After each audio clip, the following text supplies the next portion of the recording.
perang itu adalah kelanjutan dari proses politik Ya. yang tidak dapat diselesaikan di setiap perundingan. Karena konflik resolution itu tidak dilanjutkan, kemudian kita terperangah.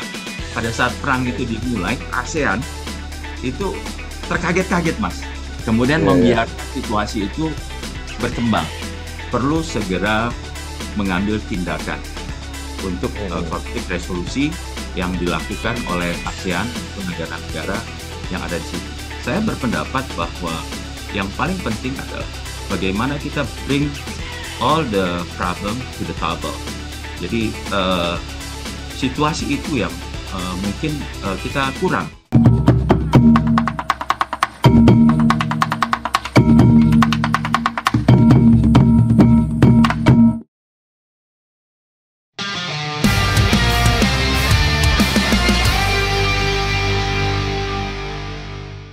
Oke, Assalamualaikum warahmatullahi wabarakatuh. Apa kabar Sobat Armori? Kembali lagi ketemu bersama kami dalam program Armori Talk. Seperti biasa, program ini akan menghadirkan isu yang terkini gitu ya, seputar geopolitik dunia. Nah, tentu saja dengan narasumber yang kompeten. Bagaimana pada episode kali ini? Di episode kali ini kita akan membahas terkait sengketa perbatasan Kamboja Thailand dan bagaimana cara penyelesaiannya. Nah, langsung saja saat ini telah pecah konflik militer di perbatasan antara Thailand dan Kamboja. Selain tentara, warga sipil di kedua belah pihak juga jadi korban dari konflik lama berupa sengketa perbatasan tersebut. Perdana Menteri Malaysia Anwar Ibrahim yang memegang giliran sebagai ketua ASEAN tahun ini mencoba menengahi. Untuk sementara tercapai gencatan senjata yang berlaku mulai Senin 28 Juli 2005 yang lalu pukul 24.00 waktu setempat. Presiden AS Donald Trump juga menelpon langsung pemimpin Kamboja dan Thailand, serta Cina juga ikut andil. Namun, bagaimana kira-kira solusi akhir yang akan menyelesaikan sumber konflik antara Kamboja dan Thailand masih belum jelas. Dalam upaya mencari solusi damai, Amerika Serikat khususnya di bawah Trump biasa menggunakan pressure atau tekanan, sedangkan ASEAN biasanya lebih mengedepankan pendekatan insentif. Nah, kita ingin tahu bagaimana cara terbaik menyelesaikan sengketa perbatasan antara Kamboja dan Thailand ini. Di tengah-tengah kita sudah hadir narasumber yang sudah tidak asing lagi tentunya di layar kaca Armori Reborn. Beliau adalah Maijen TNI Dr. Oktaheru Ramsi, pakar geopolitik dunia sekaligus dekan Universitas Pertahanan Republik Indonesia. Kita langsung sapa beliau. Selamat sore, Assalamualaikum Jenderal. Waalaikumsalam, Mas. Apa kabar, Mas Darwin? Alhamdulillah sehat. Bapak gimana sehat, Pak? Alhamdulillah, sehat, Mas. Alhamdulillah. Pak, ini seperti pengantar yang saya sampaikan tadi, kita ngobrol-ngobrol nih, Pak, terkait apa namanya Kamboja Thailand gitu ya, Pak ya. Nah, Baik, Mas. jadi kalau kita bicara konflik ini gitu ya, kira-kira apa akar sejarah utama dari sengketa perbatasan Thailand Kamboja ini dan kenapa nggak selesai-selesai gitu ya, Pak? Silakan, Iya, Pak. ya, Mas. Ini kan dalam pandangan saya dari beberapa literatur yang saya baca juga permasalahan utamanya ini kan eh, ini kisah sejarah, Mas. Kisah sejarah Iya, ketika Burma dijajah Inggris, kemudian Siam pada saat itu Thailand itu berbatasan dengan Burma. Kemudian Inggris menginginkan adanya satu batas yang kuat antara Burma dengan kerajaan Siam. Karena waktu itu eh, Burma di bawah occupied Inggris kolonialisme. Nah, dari hal tersebut ternyata mm, ada dua perbedaan. Satu perbedaan pandangan. Yang pertama antara Kamboja, oh sorry, mm, antara Burma dengan Thailand, dan kemudian yang kedua adalah perbedaan pandangan antara eh, Thailand dengan Inggris. Dari iya, merefer dari situ pandangannya adalah bahwa Burma dan kemudian Thailand menginginkan garis itu tidak perlu didiskusikan, garis batas itu. Karena bagi mereka garis batas itu adalah populasi. Jadi ketika ada penduduk di sana, kemudian penduduk itu lebih banyak orang Burma atau lebih banyak orang Thailand, maka daerah itu adalah daerah yang dikuasai oleh kerajaan, baik kerajaan Burma atau kerajaan Thailand.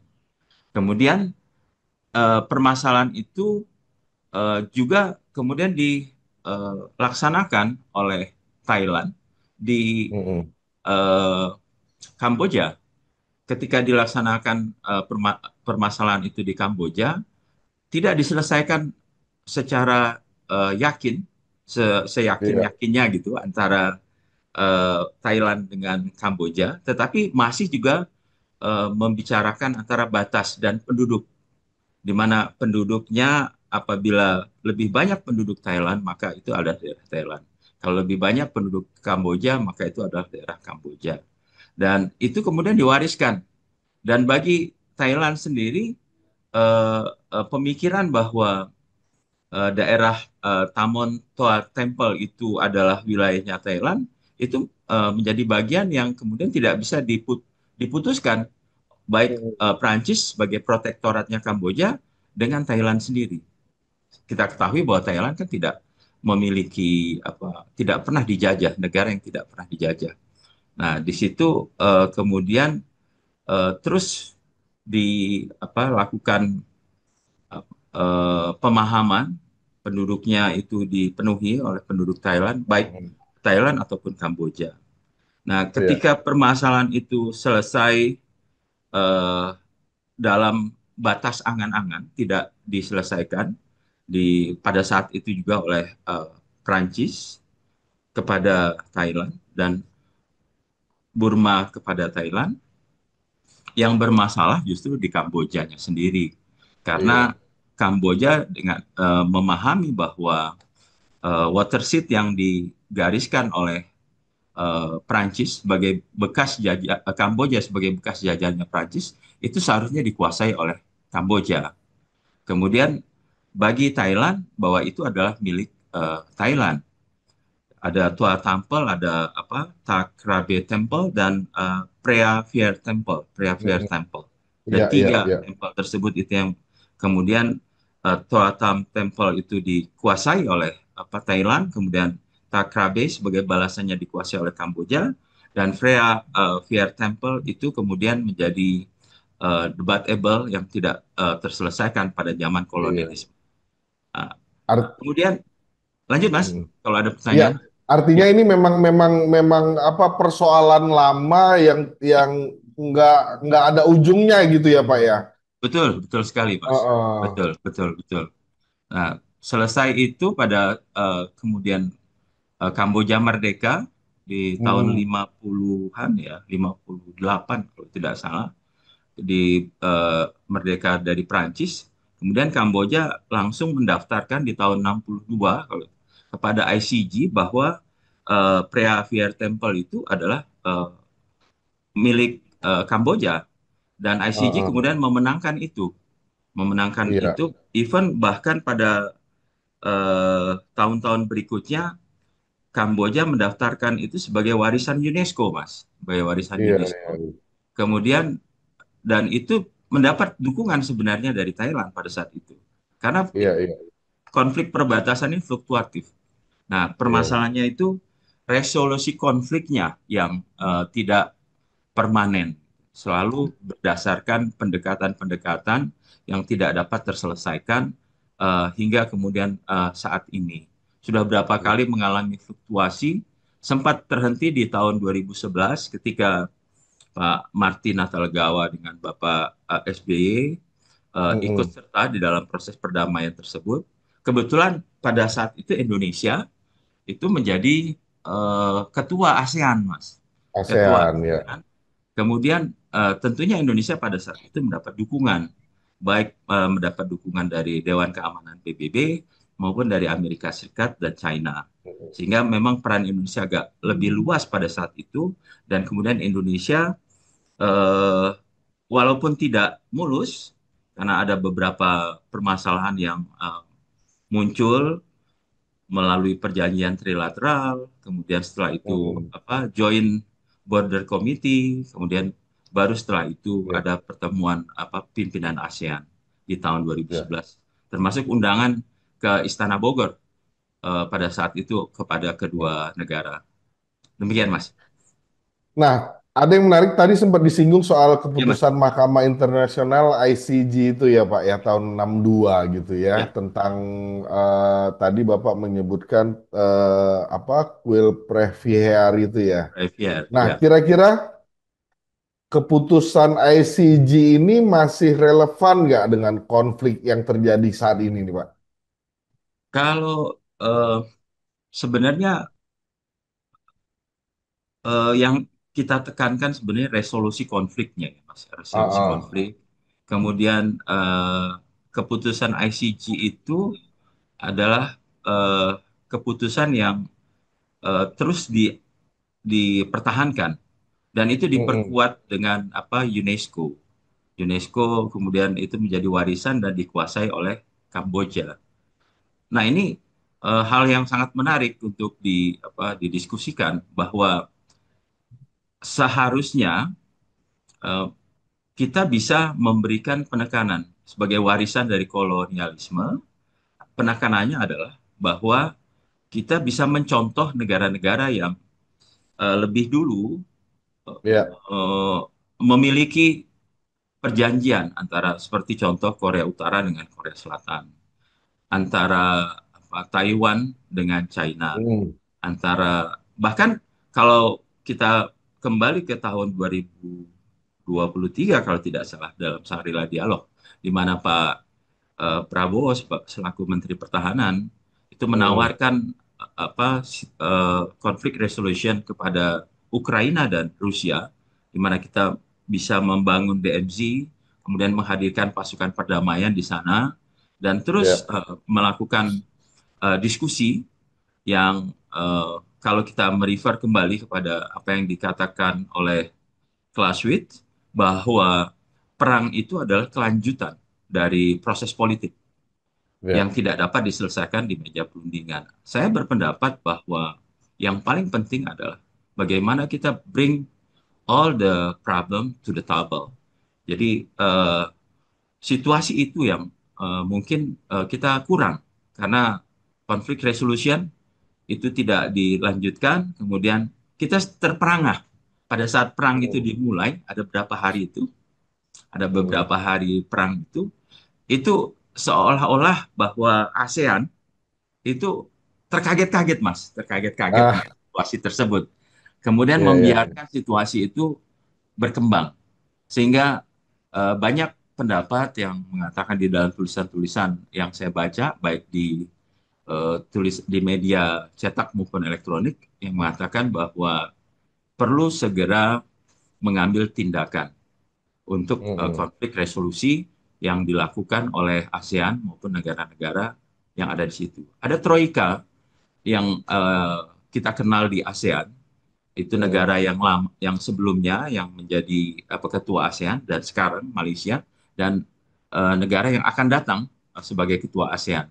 Dan sepertinya permasalahan itu mungkin saya tidak bisa menduga apakah memang itu mengalami keterlambatan atau negara-negara tersebut tengah mempersiapkan diskusi Mm. dengan meminta advice dari negara-negara besar.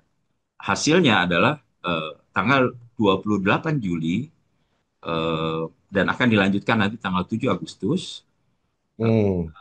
eh, Anwar Ibrahim kemudian disaksikan oleh China, perwakilan China dan Amerika Serikat dengan kedua negara di Kuala Lumpur menyepakati untuk menyelesaikan permasalahan itu dan menarik pasukan masing-masing yang sedang berperang. Demikian.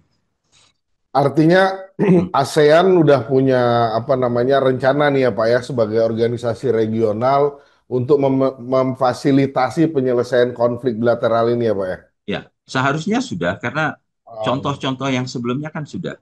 Seperti iya, ketika iya. permasalahan Myanmar meletus, walaupun mungkin tidak 100% berhasil, Karena Myanmar sampai saat ini juga tidak mengaktifkan utusan khusus ASEAN yang berupa five point consensus yang dihasilkan di tahun 2023 itu hingga sekarang belum diaktifkan dan hasilnya adalah permasalahan di Myanmar sampai sekarang belum selesai.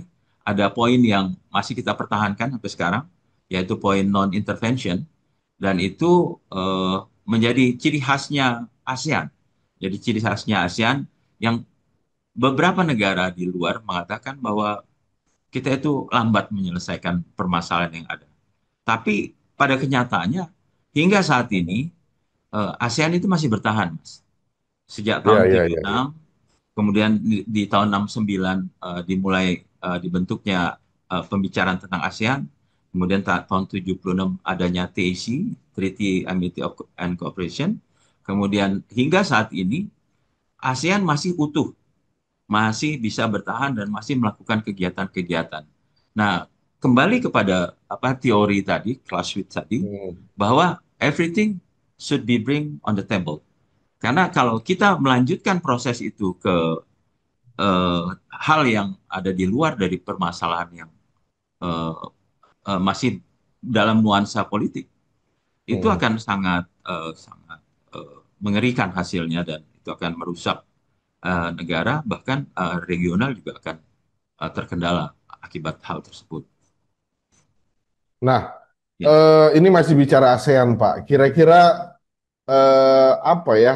Bagaimana pendekatan insentif yang biasanya digunakan ASEAN agar bisa mengoptimalkan atau apa ya, mengatasi konflik militer aktif seperti ini, Pak? ya. Pendekatan yang pertama yang mungkin bisa menjadi acuan yang saya pahami itu ada dua pendekatan. Yang pertama kita ada senior official meeting dari SOM. SOM Heeh. itu biasa dilakukan. Kita punya sekitar 15 kegiatan satu tahun untuk ASEAN itu. Mulai dari kegiatan yang kecil, kemudian sampai ke SOM, kemudian sampai ke eh, apa ADMM kalau di Defense Ministerial Meeting dengan Mm. atau meeting untuk Menteri Luar Negeri. Jadi dari proses tersebut, dari grup kecil, kita sebenarnya bisa memulai untuk melakukan pembicaraan. Dan bahkan pada conflict resolution, kalau ada hal-hal yang kemudian sifatnya emergency, kita bisa melaksanakan kegiatan yang berkaitan dengan emergency meeting antar eh, negara-negara ASEAN untuk membicarakan satu permasalahan yang harus segera diselesaikan. Nah, saya kira metode ini juga penting di ASEAN sebagai insentif dan perlu diperhatikan baik-baik bahwa ASEAN ini bertemu itu sering sering sekali, Mas. 15 kali dalam satu tahun itu memberikan pemahaman yang sangat akurat menurut saya untuk mengerti masing-masing dan hubungannya bisa dilakukan baik antara Kementerian Luar Negeri, kemudian Kementerian Pertahanan, kemudian kita punya Kamar Dagang dan seterusnya itu mungkin kalau Ya, pilar yang saya ikuti biasanya hanya pilar politik dan security. Kemudian setelah itu kita akan ada di ASEAN Summit. Nah, ASEAN Summit ini juga bisa eh, memberikan kontribusi yang bagus, yang aktif terhadap ya, ASEAN dan negara-negara lain. Dan ini sangat sangat akurat, sangat eh, baik dan menurut saya respon yang memberikan eh, semacam bentuk bagaimana ASEAN itu melakukan perdamaian.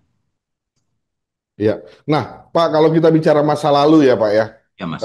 kita ingat pernah ada konflik antara Thailand Laos gitu ya. Bahkan kita sendiri Indonesia sama Malaysia pernah Ya, sedikit berkonflik ketika masalah si Padan Ligitan gitu ya, Pak ya. ya, Nah, baik. pertanyaannya, apakah ada mekanisme penyelesaian sengketa perbatasan lain Mhm. yang terbukti berhasil gitu, Pak, di kawasan Asia Ya. Tenggara?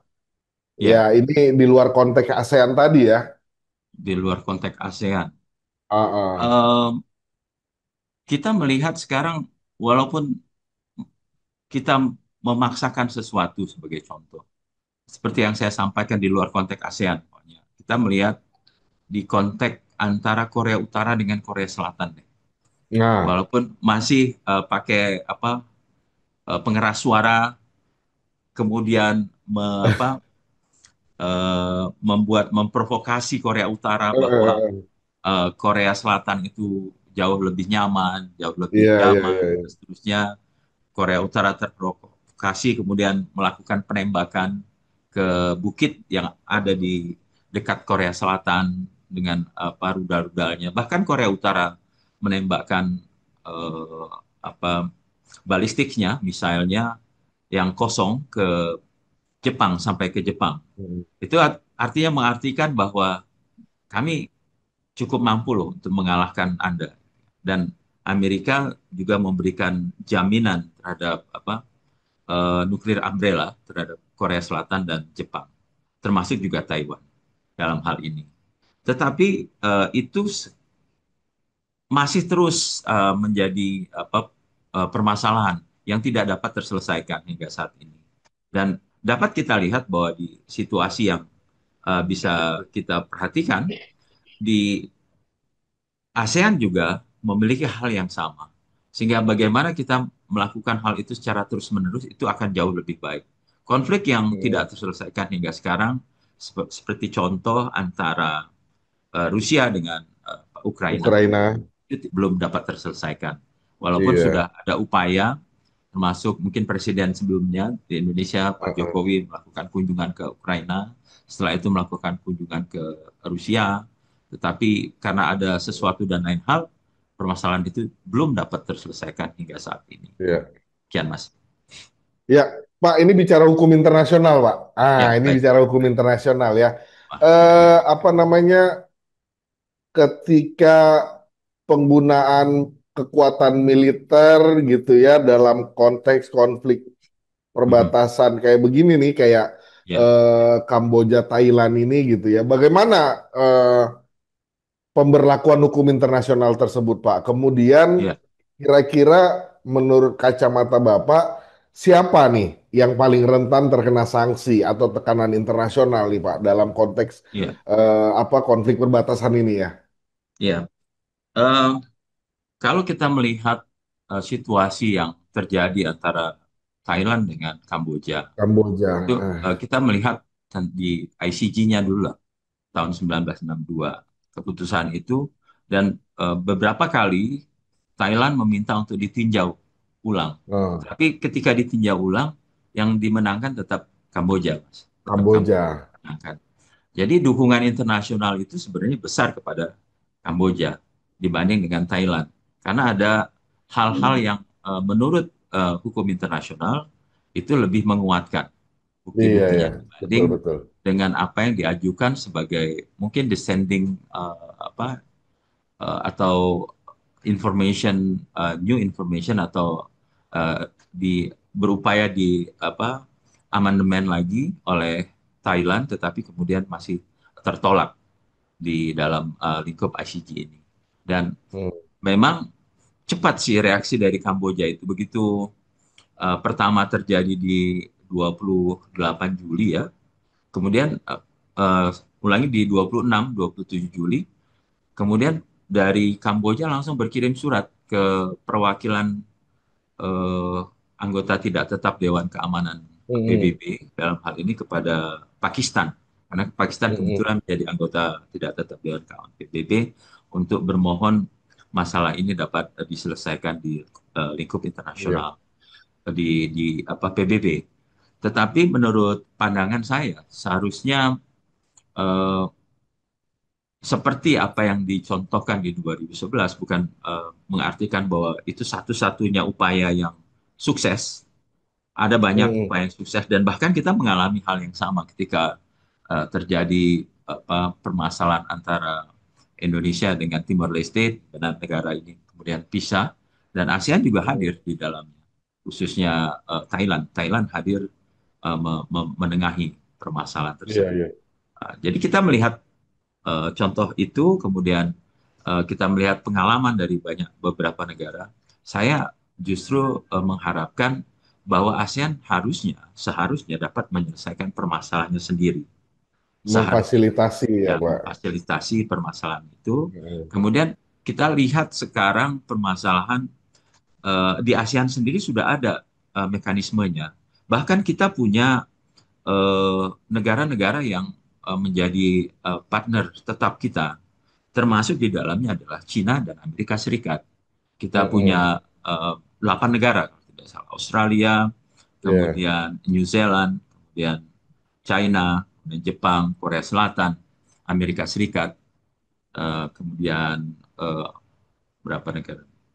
8. Saya agak Mm. agak lupa ini, Iya, harus iya, lihat iya, iya, ulang Pak. lagi. Tapi ada 8 negara itu, termasuk di dalamnya adalah eh, ASEAN apa eh, perwakilan ASEAN di Jakarta, kantor ASEAN di Jakarta yang seharusnya juga Mm. bisa ikut terlibat secara langsung dalam permasalahan ini.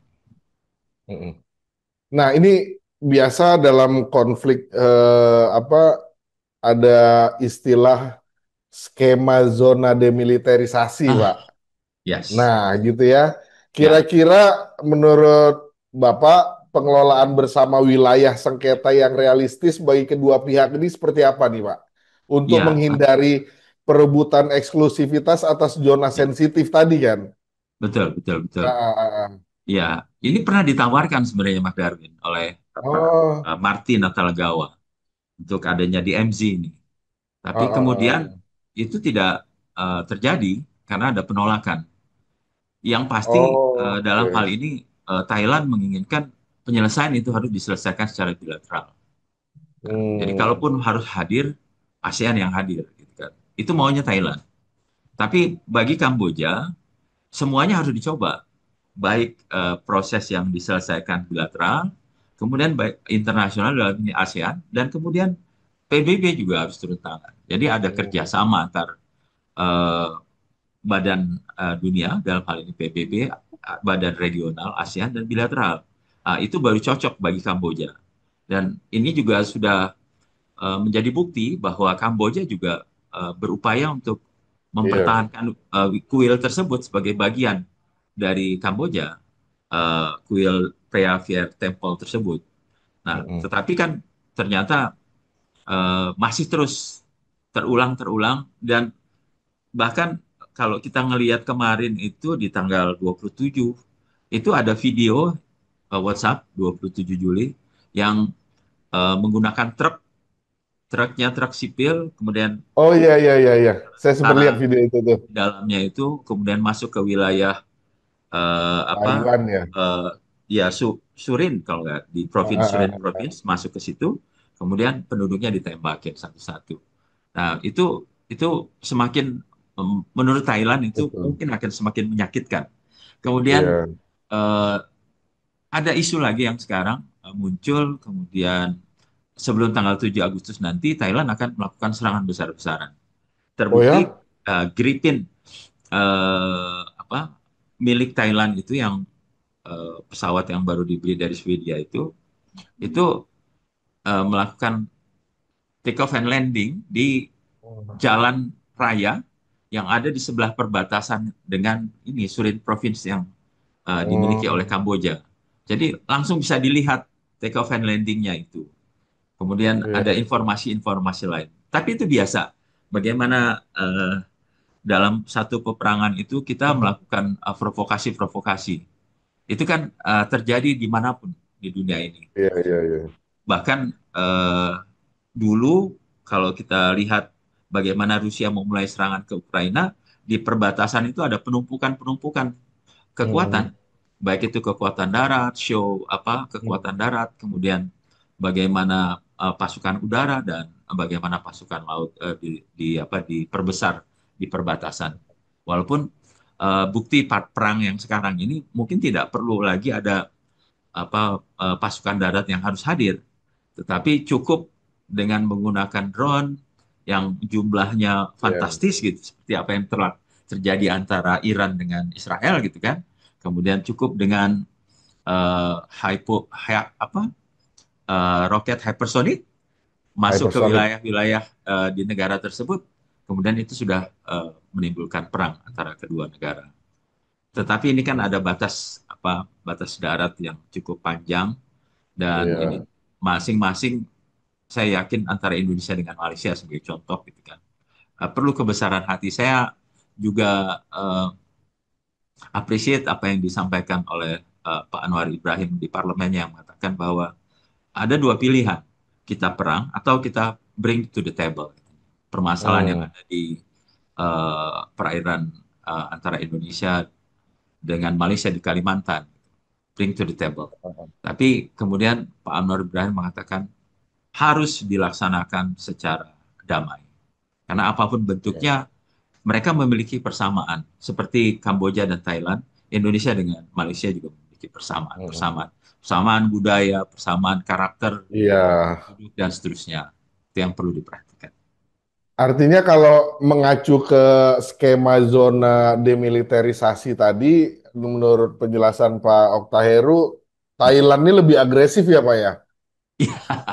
Ya, seperti tadi Korea Eh, Selatan dengan Korea Utara, dengan eh, horek yang eh, dibuat oleh Korea Selatan, itu cukup besar. Tapi kemarin saya ke Korsel eh. di DMZ, saya tidak lihat lagi karena sudah dibongkar.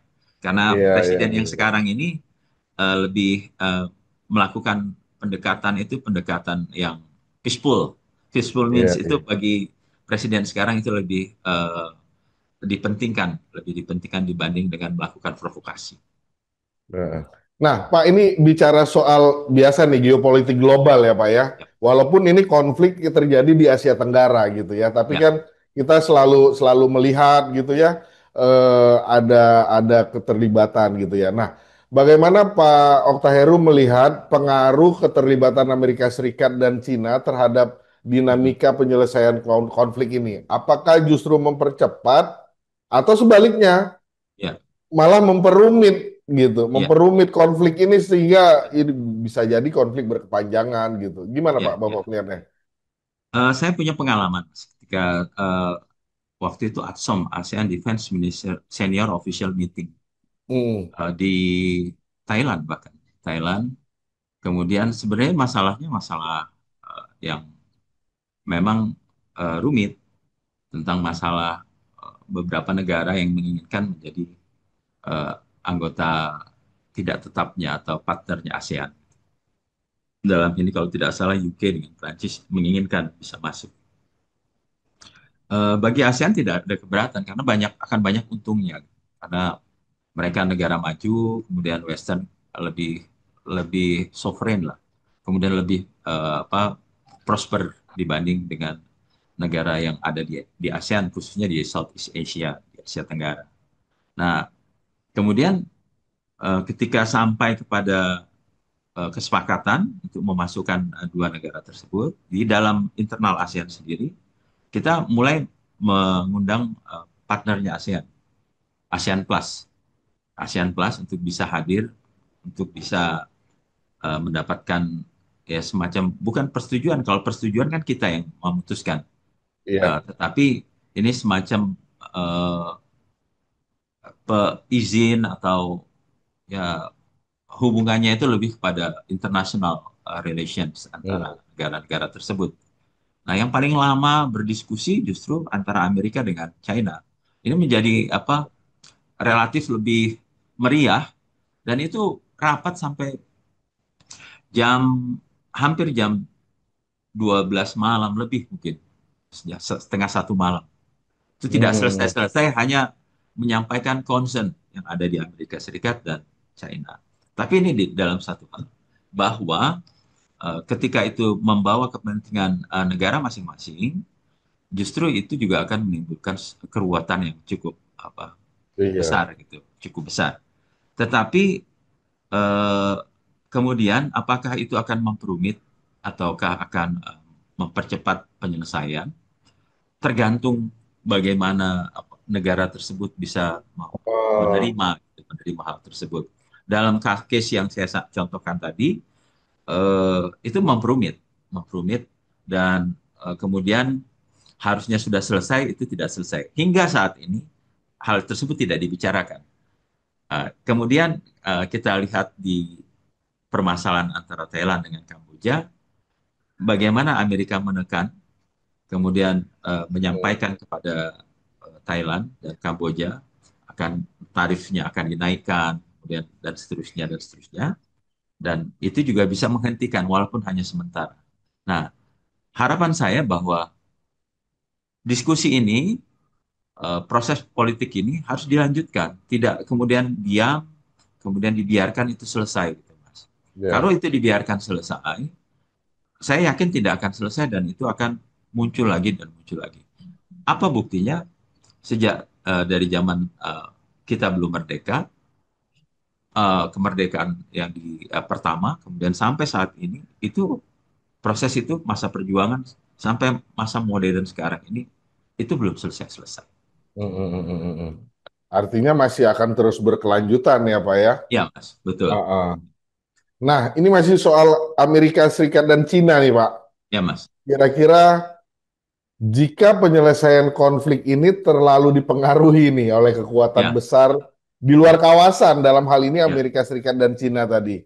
ya, Sebaliknya bukan oleh ASEAN gitu ya. ya, Kira-kira bukannya ini akan menghilangkan kedaulatan kawasan dan peran yes, lokal gitu Pak ya. betul, Gimana Pak? betul, betul. Eh, itu bisa saja terjadi.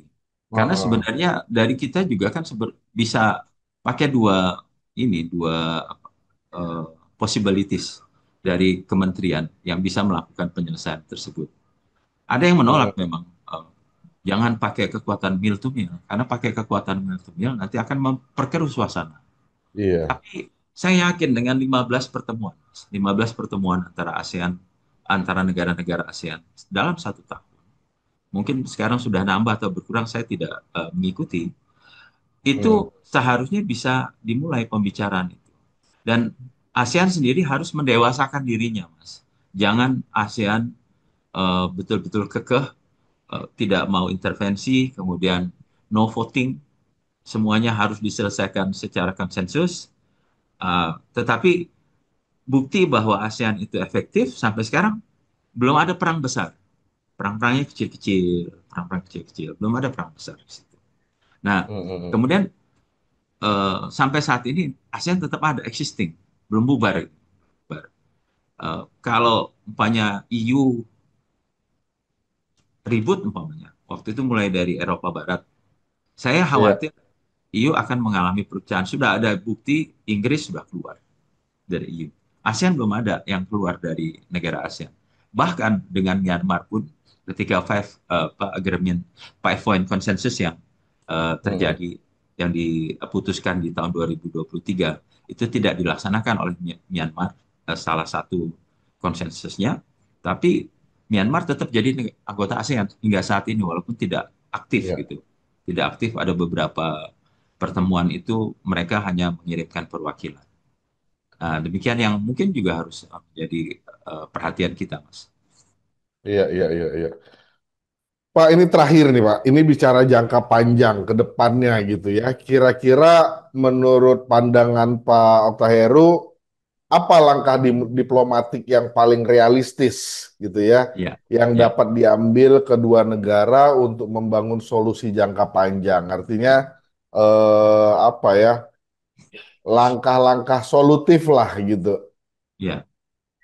Yang mungkin bisa dilaksanakan sebagai langkah solutif itu yang pasti adalah kita mencoba untuk melakukan pendekatan menghentikan kekerasan. Hmm. Itu langkah paling paling utama yang mungkin bisa kita laksanakan. Kemudian kita terus melaksanakan dialog yang konstruktif antara Hmm. Kamboja dengan Thailand, kemudian bilaterally, dan itu juga berbesar hati untuk bisa melibatkan ASEAN di dalamnya.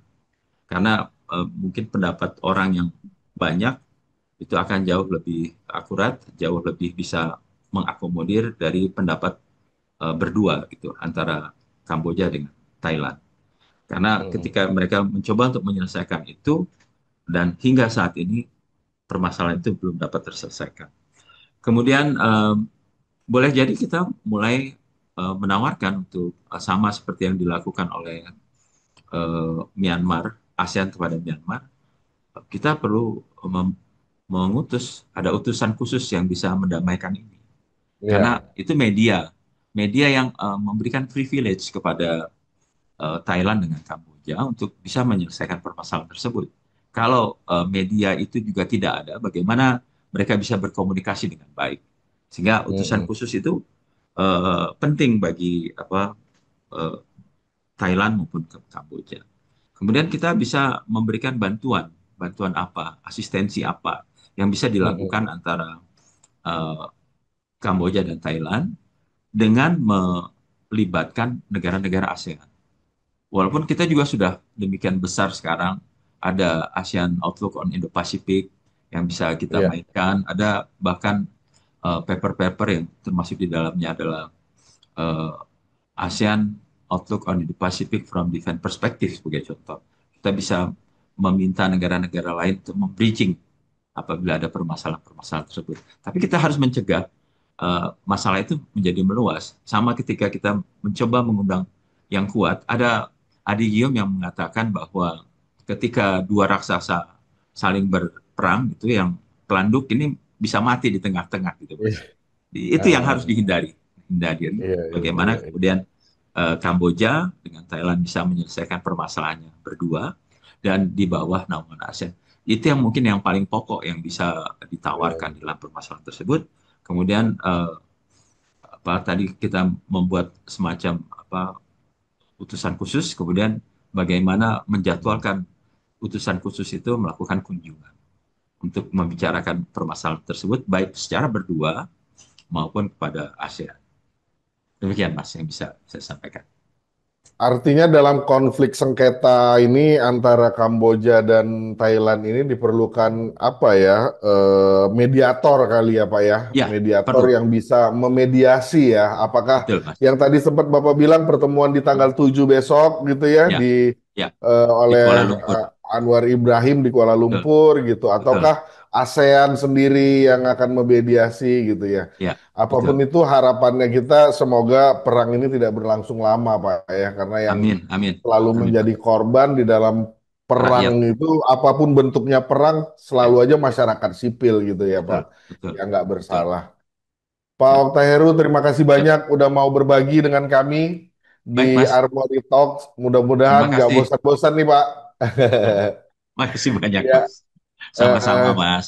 Mas Darwin. mudah-mudahan sehat-sehat terus Pak, semangat Baik. terus gitu ya. Ya Mas. Siap Eh, Mas. ya, sekali lagi terima kasih banyak Pak.